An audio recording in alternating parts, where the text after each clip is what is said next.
The All Progressives Congress has postponed the inauguration of its National Campaign Council for the Anambra State governorship election, earlier scheduled to hold on Thursday at the party's National Secretariat in Abuja.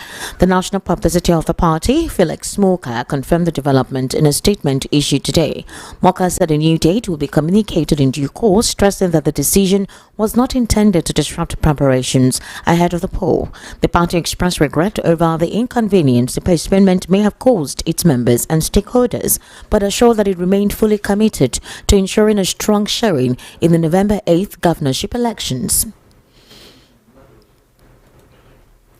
The deputy spokesperson of the House of Representatives, Philip Aregbesola, has praised Nigeria's military leadership, insisting that recent gains in the fight against terrorism, banditry, and other crimes show a renewed momentum in the country's security strategy.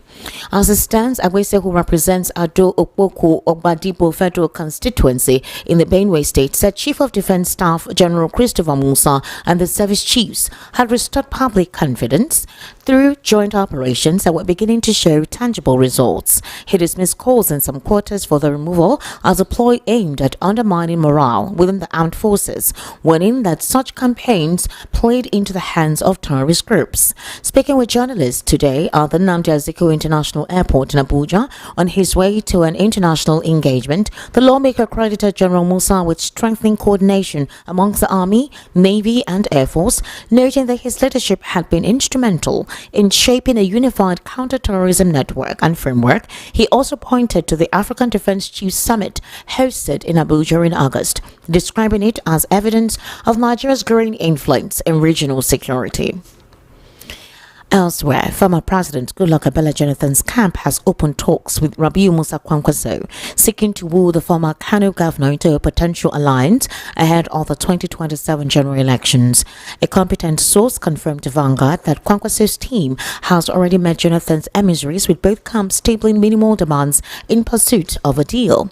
While Jonathan's team is not outrightly opposed to working with Kwankwaso, no final position has been taken on this demand. Jonathan's strategist is said to be weighing alternative options, including picking a younger northern governor to galvanize the region's youth vote. The bigger challenge for Jonathan, however, lies in choosing the right political platform. Although both the PDP and the African Democratic Congress are open to hosting his comeback bid, factional battles in the two parties could complicate his path. In the PDP, some leaders favor Jonathan's return, but camps loyal to Nyesom Wike, now aligned with the APC, remain firmly opposed. Within the ADC, Jonathan enjoys the loyalty of several top figures, but Atiku Abubakar is also said to be eyeing the party's ticket, which raises concerns about internal clashes. A close ally admitted Jonathan was caught in a dilemma. The source stated that ADC, now under the recognized leadership of David Mark, have become a fallback option. Still, Jonathan's sentimental attachment to the PDP makes it his likely choice. However, it is getting clearer and clearer by the day that former president would likely pitch his tent with the PDP, given the fact that he has very strong sentiments for the party, and most of those who left the party did so to protest Wike's takeover of its structures. You're currently listening to the World News right here on Voice of the People, 90.3 FM. We'll take a very short break. When we return, we'll take more news and obviously head into a news analysis segment. Do kindly stay with us.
Thank you for staying with us. This is still the World News right here on Voice of the People, 90.3 FM. Still in the World News at 6, lawyers say Senator Natasha Akpoti-Uduaghan has threatened to drag the clerk of the National Assembly to court if he fails to allow her resumption.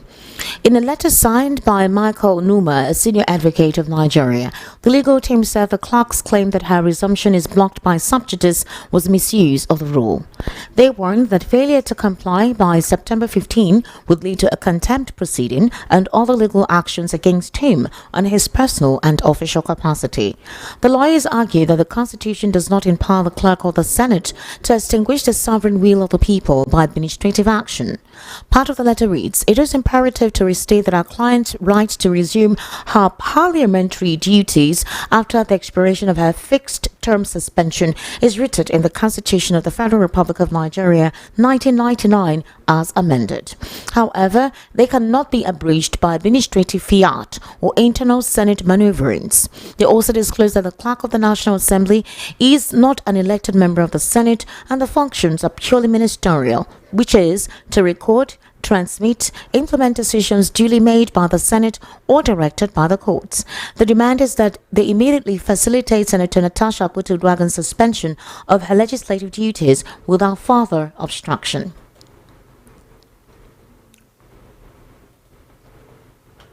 Meanwhile, the National Publicity Secretary of the African Democratic Congress, Balaji Abdullahi, has commended the decision of the Independent National Electoral Commission (INEC) to recognize the party's new leadership. Abdullahi, via post on X, congratulated all members of the ADC and lovers of democracy in the development. He added that INEC and the chairman, Professor Mahmoud Yakubu, did the right thing and have stood in the right side of history in the defense of democracy in Nigeria. As earlier reported, the Independent National Electoral Commission officially recognized David Mark as the new national chairman of the African Democratic Congress and Ogbeni Ralph Aregbesola as the national secretary. This comes after weeks of controversy surrounding the leadership of the coalition-led ADC following the stepping down of Ralph Umusu. However, in a post on Wednesday, the National Publicity Secretary of the ADC, Balaji Abdullahi, confirmed that INEC has indeed recognized the new executives of the party led by former Senate President David Mark.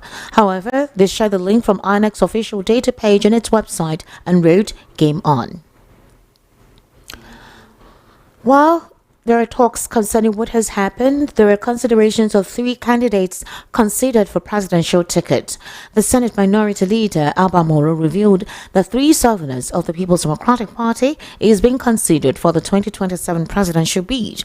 Moro stated that the party is considering former President Goodluck Jonathan, ex-Labour Party's presidential candidate Mr. Peter Obi, and Governor Seyi Makinde of Oyo State. Speaking during an appearance recently, he stated that other names of more prominent politicians will also begin to appear soon. He says, and I quote, "The former President Goodluck Jonathan is a bona fide and an eminent member of PDP. A statesman per se has been mentioned. Seyi Makinde, the governor of Oyo State, has also been mentioned," assuring that going forward, many more names are going to be mentioned because the PDP is a grassrooted political party that has many qualified, eminent and qualified Nigerians from the South that can give a shot at the presidency. While talks of 2027 continues to permeate the political space in Nigeria, some Nigerians complain that the politicians need to understand the environment and the atmosphere Nigerians are currently going through, with a strangulating economic situation, insecurity bedeviling all aspects of the country. The ADC is warning that the APC, as administration and the party in charge, should do beyond politicking. Now, going on to stories that may affect Nigeria in the recent future, a gunman who shot dead American right-wing youth leader Charlie Kirk during a live event in Utah still remains at large. However, authorities say they have obtained clear video images of the suspect and recovered the weapon used in the killing. Kirk, age 31, a rising star on the Republican right, credited with helping Donald Trump reclaim the presidency last year, was shot in the neck on Wednesday while addressing a large audience at Utah Valley University. He collapsed unsteady stage and later died of his wounds. The FBI described the killing as a targeted event, warning that it underscored the growing political tensions rocking the United States barely 6 months into Trump's second term. Speaking at a media briefing, FBI Special Agent Robert Burrows said, "We are doing everything we can to find him. We're not sure how far he has gone yet, but we will do our best." Burrows confirmed that presumed murder weapon had been found. 2 people earlier detained for questioning were later released after investigators found no links to the shooting. Bill Marston, Utah's Commissioner for Public Safety, disclosed that law enforcement had secured quality video images of the suspect believed to be of university age. However, it was President Trump rather than law enforcement who first announced Kirk's death, describing the incident as a dark moment for America. In a video address, Trump alleged the left-wing rhetoric was to blame for the attack. He vowed to track down everyone involved, declaring his administration will find each and every one of those who had contributed to the atrocities.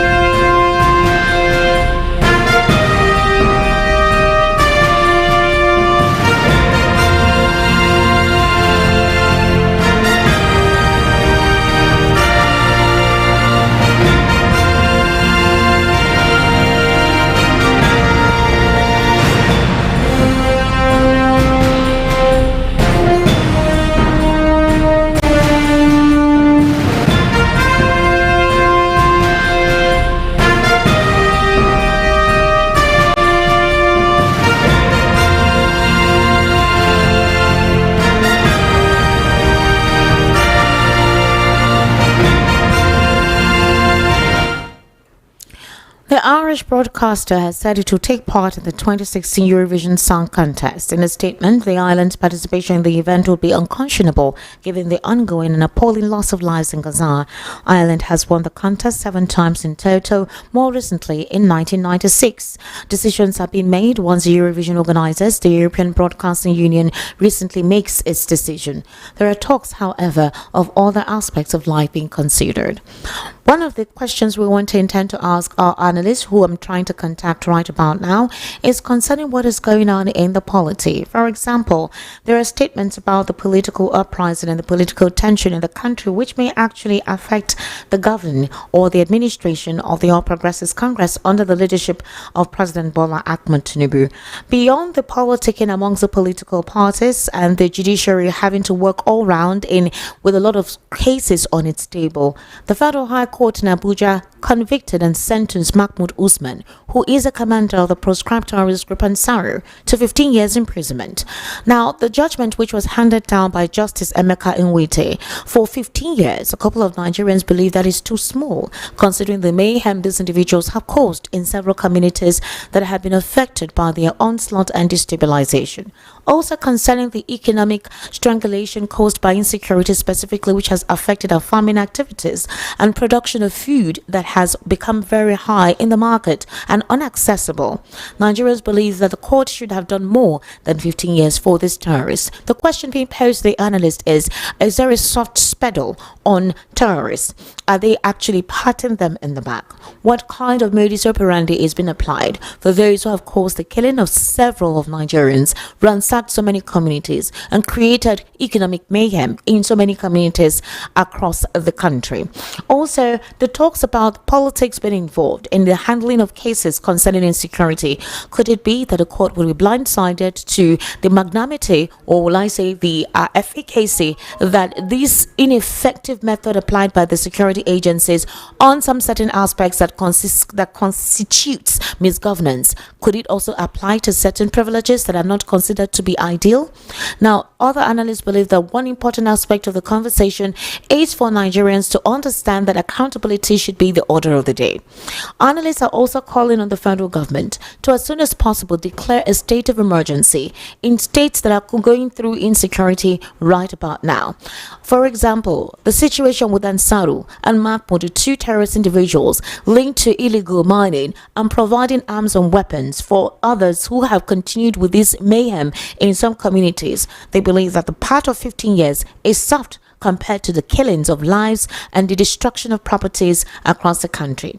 Concerning the ADC as main opposition now, with the weakening of the People's Democratic Party and the Labour Party, the question is, beyond talk, in what other measure is the ADC as a political party meant to question or criticize the activities of the government of the day? For example, as you do know, recently there was a situation with ADC members who really wanted to go on a rally or campaign meeting very recently in one of the southwestern states, where thugs brutalized the meeting and affected the gathering of these individuals. Has politics become a state of, question of life?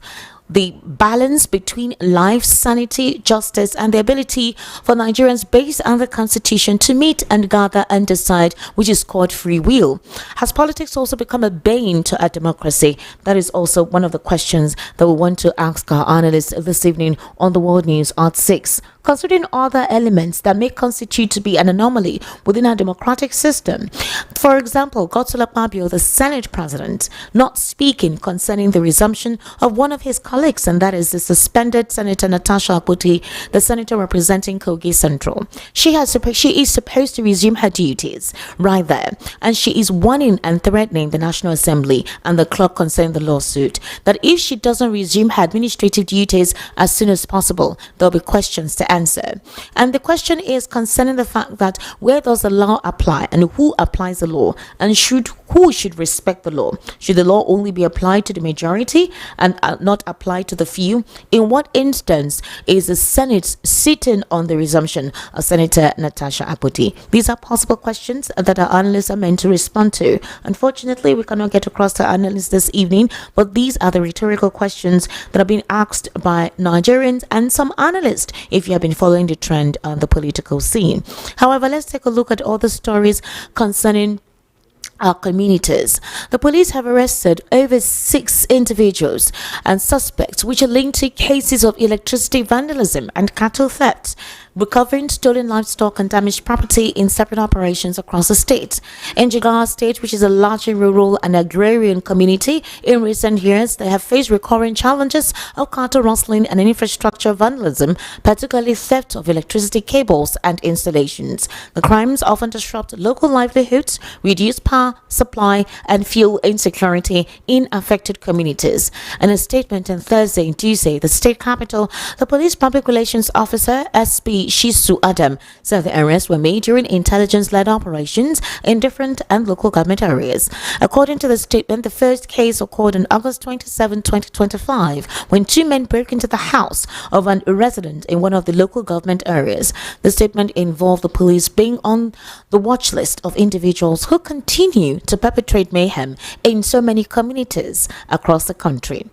Meanwhile, residents of Oworin-Shoki under the Koshofe local government area have accused the Lagos state government of betrayal after their houses were demolished despite submitting documents and beginning restructuring processes demanded by the authorities. While during a monitored television program today, the chairman of a community development association, Balogun Jamiu, said the residents were left in shock when bulldozers moved in at night. He narrated how many residents invested heavily in their homes to meet government requirements. Jamiu insisted that most affected property owners already had valid documents. Also, another resident said the demolition began in the middle of the night. However, no notice was provided before their buildings and houses were destroyed and turned to rubble. He alleged that the demolition was suspiciously carried out and that the very day they came with the police, their vehicle actually had no plate numbers. And that's a wrap on the news at 6 right here in Voice of the People, 90.3 FM. Good evening. My name is Esther Machikudu. Stay with us. The evening rush will be coming up at 7 o'clock. Bye for now.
Hello, fellow